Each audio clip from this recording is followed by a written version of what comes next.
Hello student, history with Neeraj channel में आपका स्वागत है। मैं नीरज पटेल।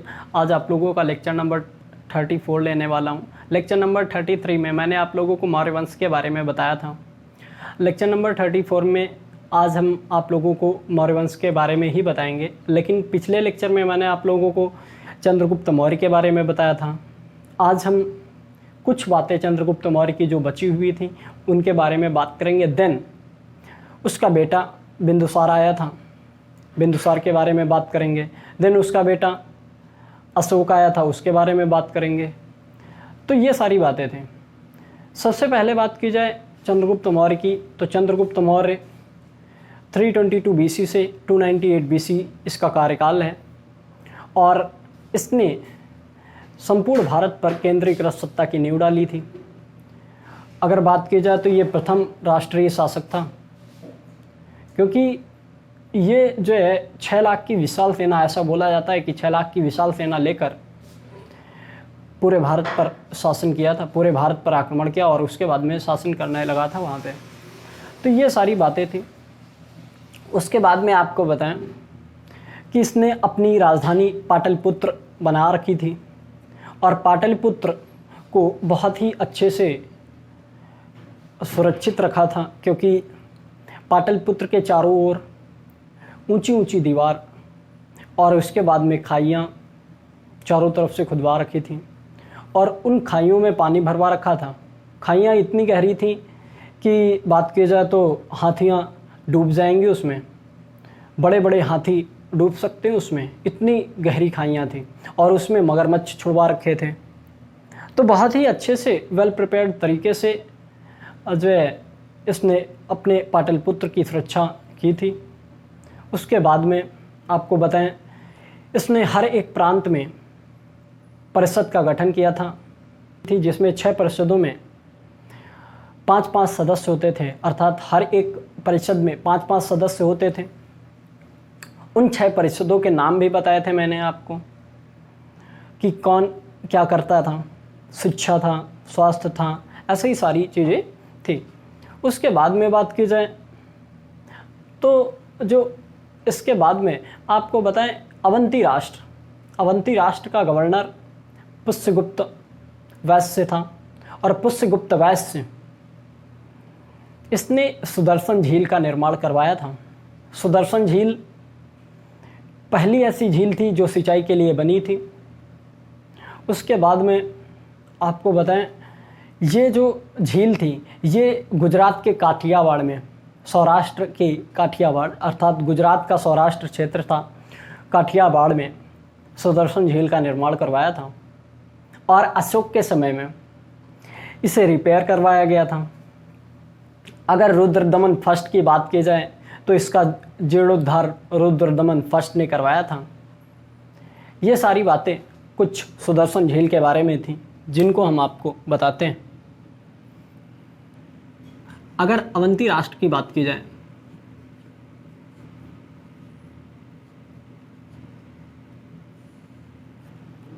तो अवंती राष्ट्र का गवर्नर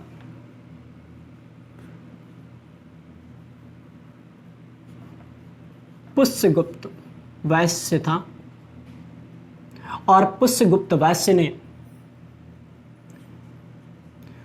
सुदर्शन झील का निर्माण करवाया था। आपको बताएं, यह पहली ऐसी झील थी जो सिंचाई के लिए बनी थी, पहली ऐसी झील जो सिंचाई के लिए बनी थी।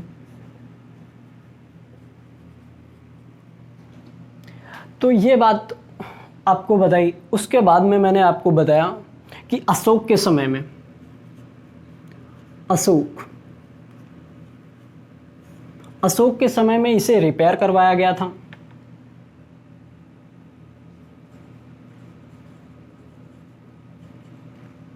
और उसके बाद में अगर बात की जाए आपके रुद्रदमन फर्स्ट की,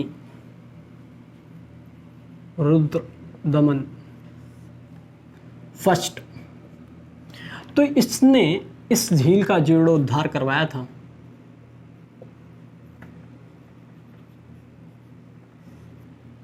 अच्छा, ये इसलिए इम्पॉर्टेंट हो जाता है क्योंकि आपको बताएं कि रुद्रदमन फर्स्ट जो था वो अपने जो जूनागढ़ के लेक थे, जूनागढ़ के लेक में, जो कि गुजरात में है, लेक में सुदर्शन झील का जिक्र किया है।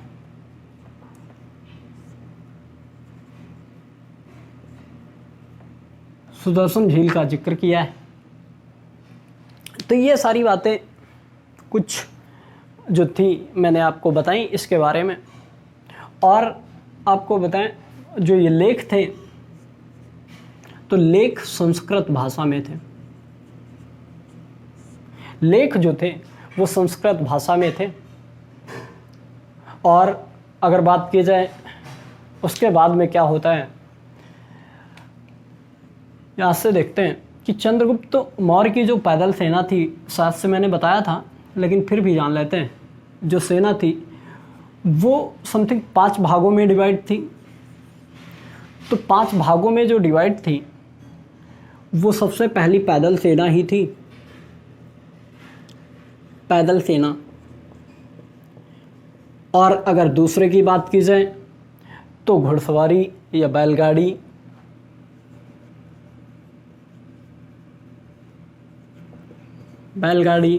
तीसरे की बात की जाए घुड़सवारी,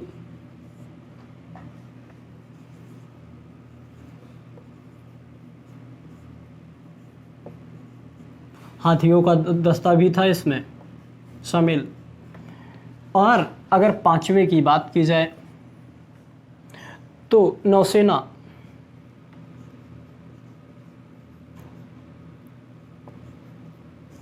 इसके पास में 5 टाइप की सेना थी। और आपको बताएं कि सीजीएम अर्थात चंद्रगुप्त मौर्य अपने साथ में लेडी बॉडीगार्ड रखता था, महिला अंगरक्षिकाएं बोल सकते हैं, लेडी बॉडीगार्ड।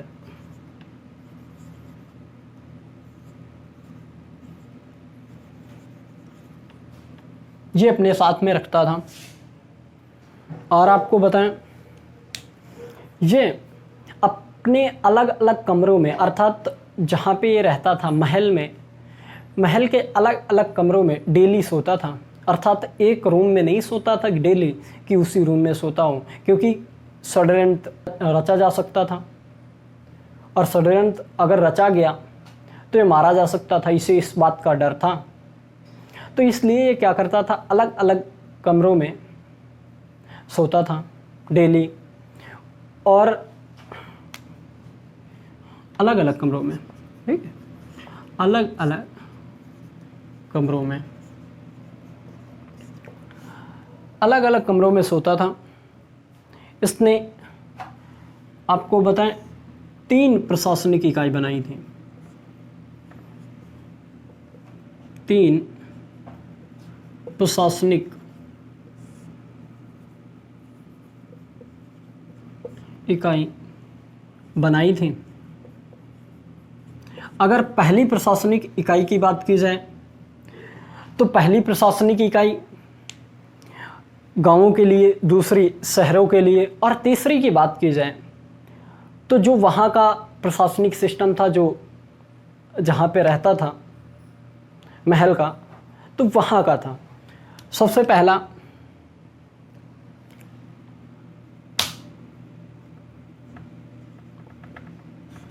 गांवों के लिए था, दूसरा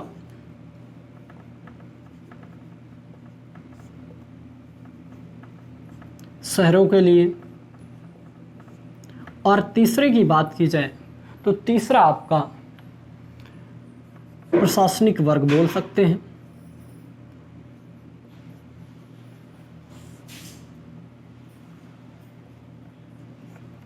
अर्थात प्रशासन जो वहाँ का था, महल का जहाँ पे रहता था, उसके लिए प्रशासनिक वर्ग 3 प्रशासनिक इकाइयाँ, जिसमें सबसे पहला गाँवों के लिए, दूसरा शहरों के लिए और तीसरा प्रशासनिक वर्ग अर्थात प्रशासन के लिए होता था। उसके बाद में बात की जाए तो चंद्रगुप्त मौर्य 305 बीसी में समथिंग 305 बीसी में सेल्यूकस निकेटर को हरा देता है।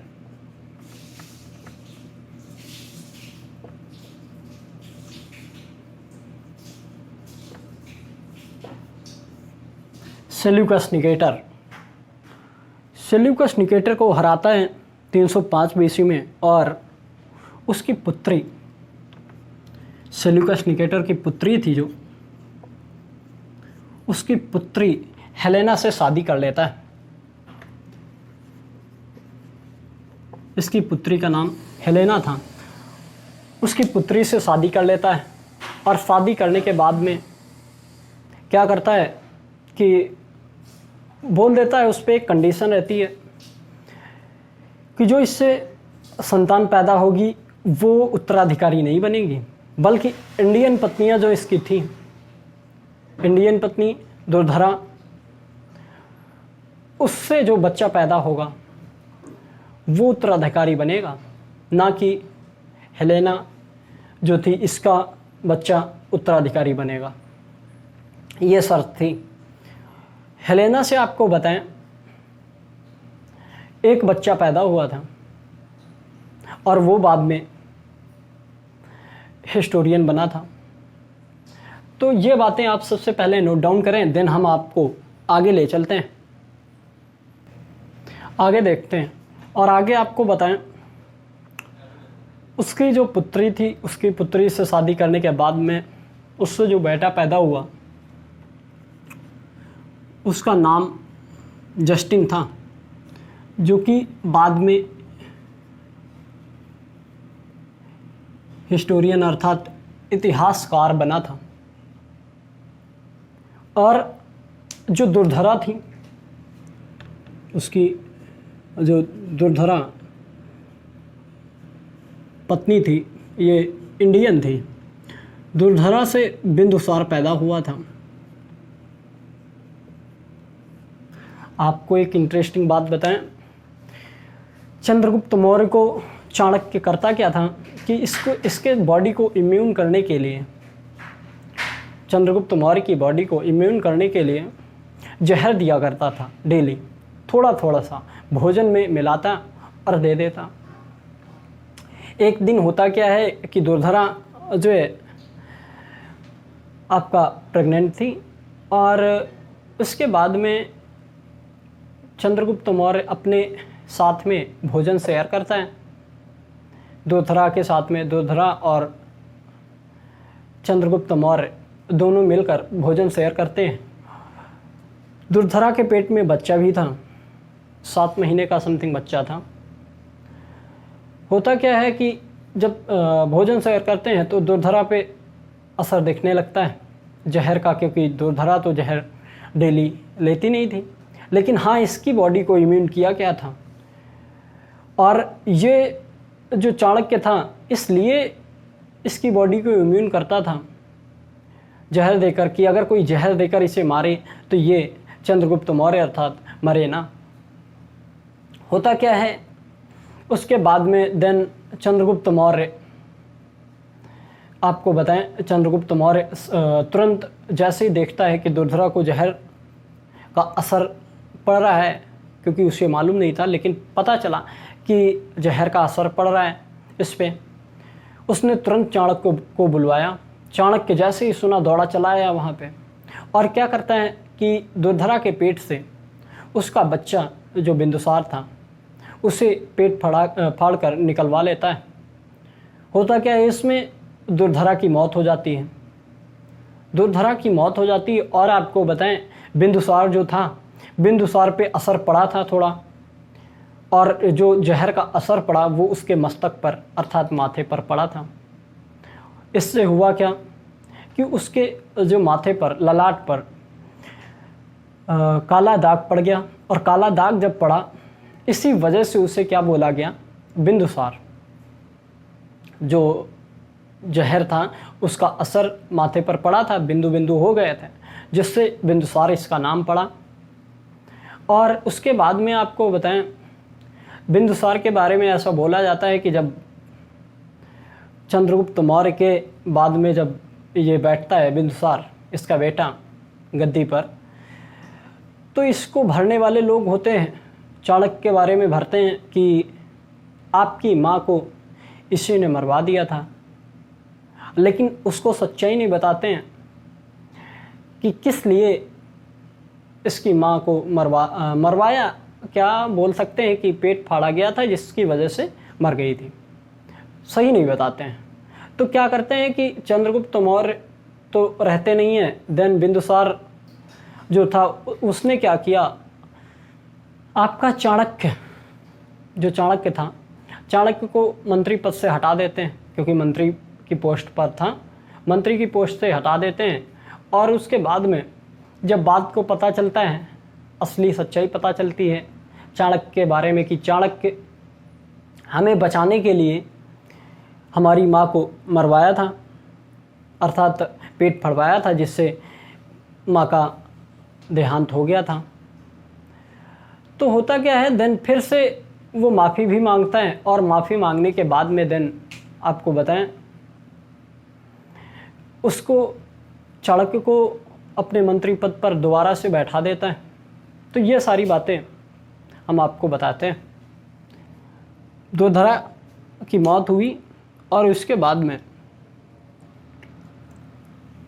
दोधरा की मौत, इसकी मौत हो जाती है, क्योंकि बच्चे को 7 माह का था तभी निकलवाया था। और उसके बाद में बिंदुसार जो था, अब ये क्या करता है कि बिंदुसार का जो कार्यकाल होता है वो 298 बीसी से 298 बीसी से समथिंग 173 बीसी तक माना गया है। सॉरी 273, 173 तो बहुत ज़्यादा हो जाएगा, 273 बीसी तक माना गया है। तो बिंदुसार का कार्यकाल 273 बीसी तक था। आपको मैंने बताया कि इसका जो नाम पड़ा वो काले दाग की वजह से पड़ा था। काला दाग जो इसके माथे पर आ गया था उसकी वजह से इसका नाम बिंदुसार पड़ा। आपको बताएं, सेल्यूकस निकेटर जो था, सेल्यूकस निकेटर,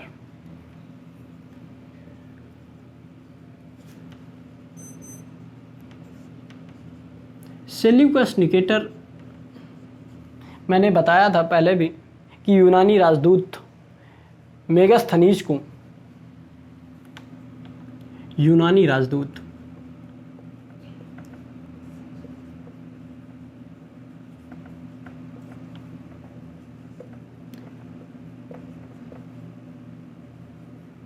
मेगास्थनीज इसके दरबार में भेजता है, अर्थात चंद्रगुप्त मौर्य के सीजीएम के दरबार में भेजता है। और वहाँ पे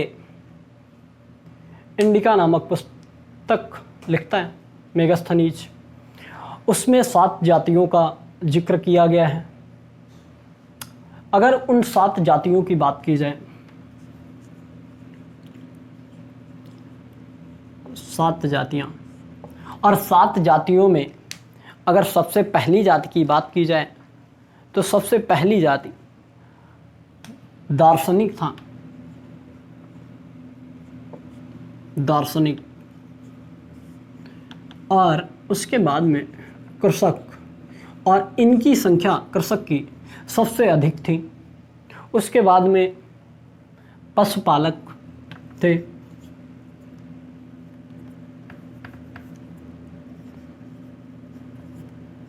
पशुपालक। आपको बताएं, इसके बाद में आपका कलाकार,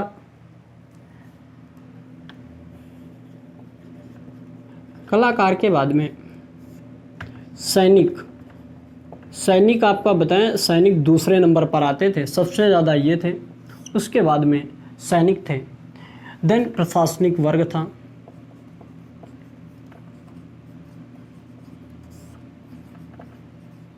और उसके बाद में अगर बात की जाए तो सबसे लास्ट में काउंसिलर्स थे,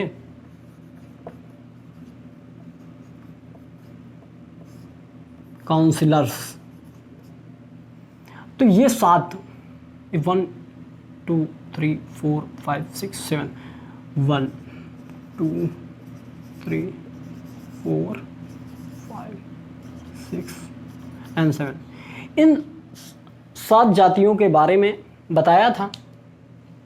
उसके बाद में आपको बताएं, सबसे पहले आप इसे नोट डाउन करें, देन हम आपको आगे बताते हैं।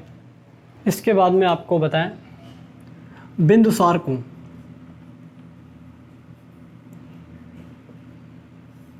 बिंदुसार को ग्रीक भाषा में, ग्रीक भाषा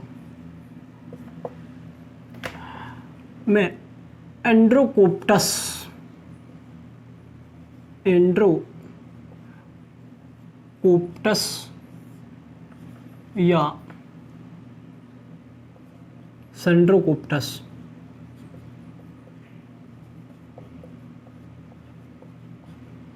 कहा गया है, और सीजीएम को अर्थात चंद्रगुप्त मौर्य को ग्रीक भाषा में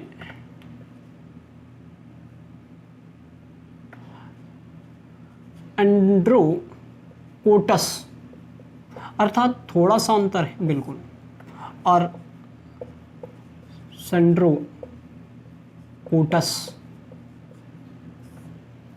एंड्रोकोटस और सेंड्रोकोटस चंद्रगुप्त मौर्य को, सीजीएम को बोला गया ग्रीक भाषा में। देन पुराणों के अनुसार अगर बात की जाए तो बिंदुसार समथिंग 24 ईयर्स इसने शासन किया है। इसी के समय में जो राजदूत आया था वो डाइमेकस राजदूत आया था, डाइमेकस। और अगर इसकी बात की जाए तो ये सीरिया का राजदूत था, सीरिया का राजदूत, सीरिया का राजदूत डाइमेकस बिंदुसार के समय में आया, और इसने जो है मौर्य वंश के बारे में चर्चा की थी, या इसके मौर्य वंश के बारे में विवरण दिया था। मौर्य वंश के बारे में विवरण दिया है। अगर बात की जाए अशोक के समय में, तो अशोक के समय में आपको बताएं डायोनोसिस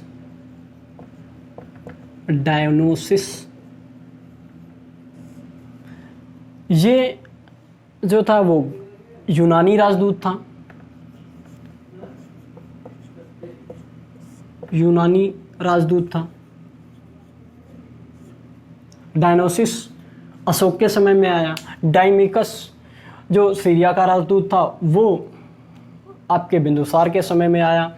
चंद्रगुप्त मौर्य के समय में मेगास्थनीज आया था, जिसने इंडिका नामक पुस्तक लिखी थी, जिसमें 7 जातियों के बारे में जिक्र किया गया है।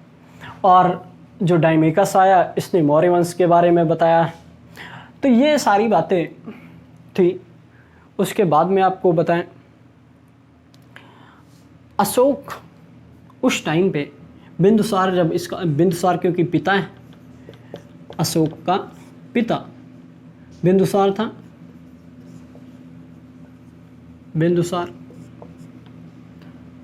बेटा था ये अशोक। और आपको बताएं, अशोक अवंती राष्ट्र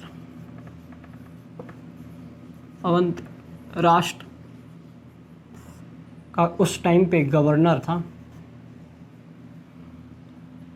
जिस टाइम पे पिता बिंदुसार आपका राजा था उस टाइम पे, बेटा अशोक गवर्नर था अवंती राष्ट्र का। उसके बाद में क्या होता है कि तक्षशिला उत्तरापद की जो कैपिटल थी, उत्तरापद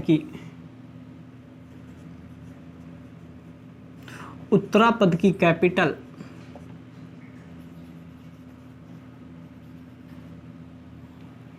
तक्षशिला, इस पर क्या होता है, उत्तरापद की कैपिटल तक्षशिला पर बिंदुसार के समय में विद्रोह हो जाता है, जनता विद्रोह कर देती है। और जब जनता विद्रोह करती है तो उसका जो वहाँ का उस टाइम पर सुसीम गवर्नर था तक्षशिला का, वो संभाल नहीं पाता है। अवंती राष्ट्र का तो ये था, तक्षशिला का जो गवर्नर था वो सुसीम था, उस टाइम पे सुसीम था। लेकिन जब ये सुसीम संभाल नहीं पाता है तो क्या करते हैं कि गवर्नर वहाँ का अपॉइंट करते हैं अशोक को, और अशोक को जैसे ही गवर्नर अपॉइंट करते हैं देन ये बेरहमी से उस विद्रोह को दबा देता है, और दबाने के बाद में देन यहाँ का गवर्नर अशोक बन जाता है। और यहाँ पे जब अशोक गवर्नर बन जाता है उसके बाद में क्या होता है कि ये सारी बातें हुई। उसके बाद में देन बिंदुसार, आपको बताएं, जैन धर्म का अनुयायी था। बिंदुसार जो था वो जैन धर्म का अनुयायी था।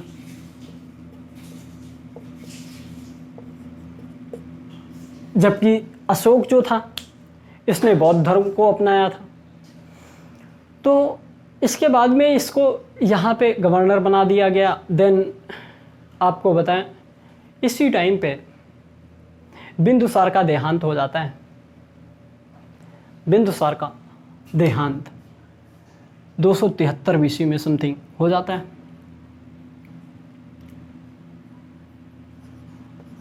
273 बीसी।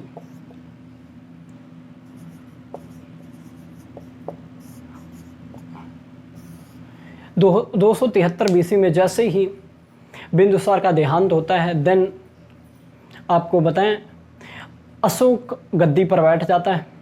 और अशोक गद्दी पर जैसे ही बैठता है उसके बाद में आपको बताएं ये 4 सालों तक गृह युद्ध अर्थात सिविल वार लड़ा। इसमें 4 साल तक जब लड़ा तो इसमें 99 सौतेले भाइयों की इसने हत्या की थी। और आपको बताएं 99 सौतेले भाइयों का सर कलम करके आगम नामक कुआं था जिसमें इसने उस कुएं में इनके सिर कटवा कर डलवा दिए थे। और डलवाने के बाद में दिन क्या करता है, ये वहाँ गद्दी पर जो था गद्दी पर सही से बैठ जाता है। अर्थात उसके बाद में किसी का कोई जो अपोजिशन में नहीं रहता है। पहले क्या होता है कि पहले ये 99 जो सौतेले भाई थे, ये सौतेले भाई तलवार उठाए थे इनके खिलाफ। और उसके बाद में जब ये सारा कुछ हो जाता है, आपको बताएं ये जो आगम नामक कुआं है, ये आगम नामक कुआं पटना में आगम नामक कुआं है। और यहाँ पे जो आगम नामक कुआं है इसका जो पानी है वो लाल रंग का, बोलते हैं कि लाल रंग का है। इसका स्रोत ढूंढा जाता है तो स्रोत भी नहीं मिलता है। तो इससे बोला गया है कि जो है कुछ हिस्टोरियन अर्थात कुछ इतिहासकार ऐसा बताते हैं कि ये शायद से समुद्र से इसका स्रोत जुड़ा हुआ है, इसलिए इसका स्रोत नहीं मिल रहा है। तो ये जो आगम नामक कुआं था, इस आगम नामक कुआं में अशोक ने अपने सौतेले भाइयों को, आगम नामक कुआं 99 सौतेले भाइयों को उनके सर को कटवा कर डलवा दिया था। आप इसे पहले तो इसे नोट डाउन करें। देन अगले लेक्चर में हम आपको अशोक के बारे में बताएंगे। अशोक ने उसके बाद में जो है कलिंग का युद्ध लड़ा और कलिंग के युद्ध में 1 लाख लोग मारे गए थे, 1.5 लाख लोग घायल हो गए थे, समथिंग 1 लाख लोगों को बंदी बनाया था इसने। इतना अत्याचार, इस घटना से जो है इतना ज़्यादा ये विचलित हो गया कि इसने सब कुछ छोड़ दिया था और उसके बाद में बौद्ध धर्म को स्वीकार कर लिया था। इन सभी चीज़ों के बारे में हम अगले लेक्चर में डिटेल में डिस्कस करेंगे, लेकिन पहले आप इसे नोट डाउन करें, देन आप सही से रिवाइज करें। अगले लेक्चर में मिलते हैं, तब तक के लिए जय हिंद।